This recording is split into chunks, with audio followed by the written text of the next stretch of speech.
Los pescadores encontraron un cuerpo sin cabeza, sin manos. Milton Sarmiento Reyes había sido asesinado brutalmente. La pregunta era inevitable. ¿Quién estaba detrás de su muerte? ¿Qué negocio fue el que lo llevó a encontrar con la muerte? Y lo más importante, ¿quién se benefició de su asesinato?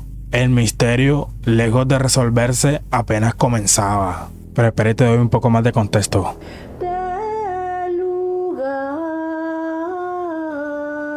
Barranquilla, agosto de 1974. Una ciudad vibrante, cosmopolita y bulliciosa durante el día, pero serena al caer la tarde, perfecta para lograr paseos bajo el tenue resplandor del ocaso. Todo parecía en calma, pero algo estaba a punto de cambiar. Ese fin de semana, la gran atracción estaba en el Coliseo Humberto Perea. La prensa anunciaba la esperada pelea del Campeonato Nacional de Peso Ligero, Emiliano Villa, quien se preparaba para defender su título contra el experimentado brasileño Everaldo Costa Acevedo. La noche prometía emociones.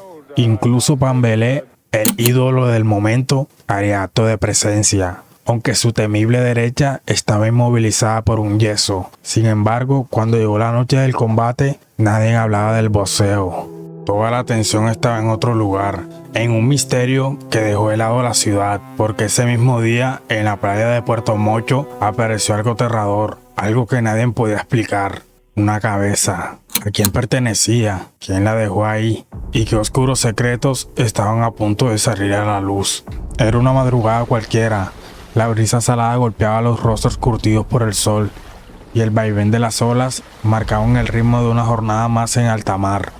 Un grupo de pescadores se aventuraban en búsqueda de su sustento diario, sin imaginar que estaban a punto de encontrar algo mucho más perturbador que un simple cardumen.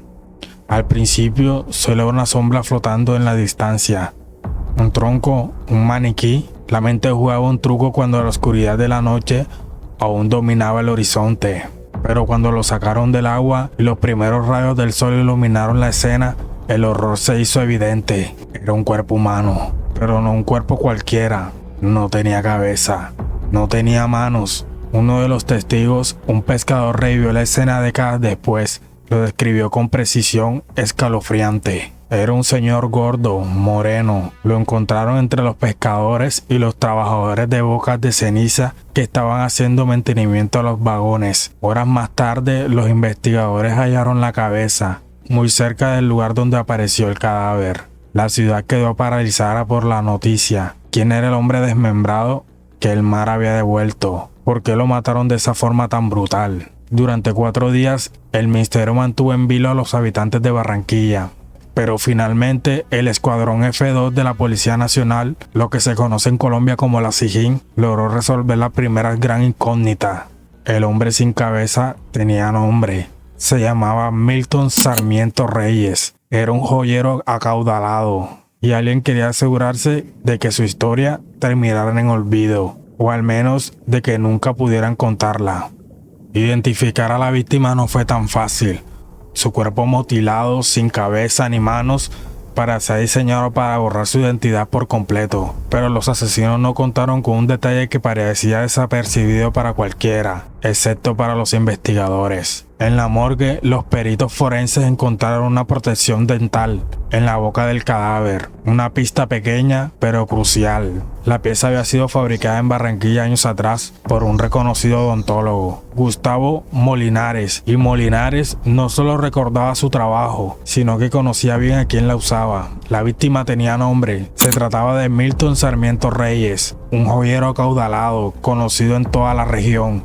Era un hombre de buen humor, amante de los chistes y con la red de contactos entre los joyeros más influyentes del país. Viajaba constantemente, pero Barranquilla era uno de los destinos frecuentes. Quien lo conocía jamás habría imaginado que su historia terminaría así. Sarmiento Reyes había llegado a la ciudad el 6 de agosto de 1974. Se movía con confianza, como siempre lo había hecho, pero esta vez no volvería a salir con vida. ¿Quién lo mató? ¿Por qué lo mutilaron de esa forma tan brutal? ¿Y qué fue lo que realmente sucedió en sus últimos días de vida? El misterio apenas comenzaba. Milton Sarmiento Reyes llegó a Barranquilla con un propósito claro: hacer negocios.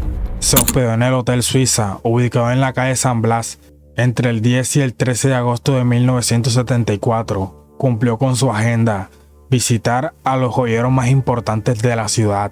No viajó con las manos vacías, traía consigo mercancías valoradas en 3 millones de pesos de la época, una cifra colosal para la época. Para poneros en perspectiva, el premio mayor de la lotería otorgaba $500,000 de pesos y el salario mínimo apenas alcanzaba 1.200 pesos mensuales. Su círculo cercano de la ciudad era reducido. Solo 2 personas supieron de él con vida: su esposa, Selmira Sarmiento de Sarmiento, José Manuel Sevillano, su contacto con las joyas de Barranquilla.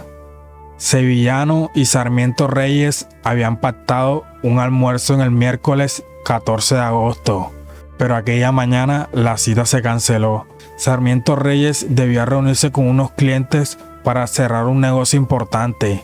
Aquello fue lo último que se supo de él. Motivado por la inquietud, Sevillano fue a buscarlo al Hotel Suiza.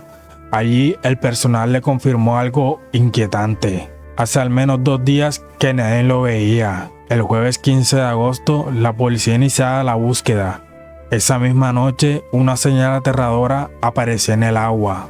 Rastros de sangre flotaban en la playa de Puerto Mocho.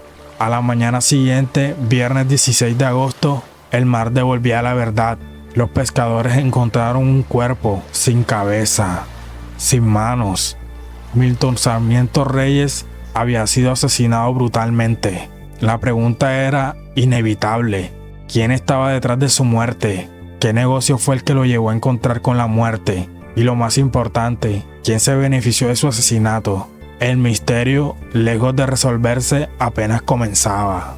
Las autoridades necesitaban respuestas, y pronto. La presión era inmensa. El asesino de Milton Sarmiento Reyes había sacudido a Barranquilla. No se hablaba de otras cosas en las calles, en los mercados, en los bares. ¿Quién lo hizo? ¿Por qué? Entonces la policía presentó a un sospechoso, Juan Angulo Tinoco. Las pruebas en su contra no parecían concluyentes, pero alguien tenía que pagar por el crimen. Angulo Tinoco fue detenido y llevado a juicio.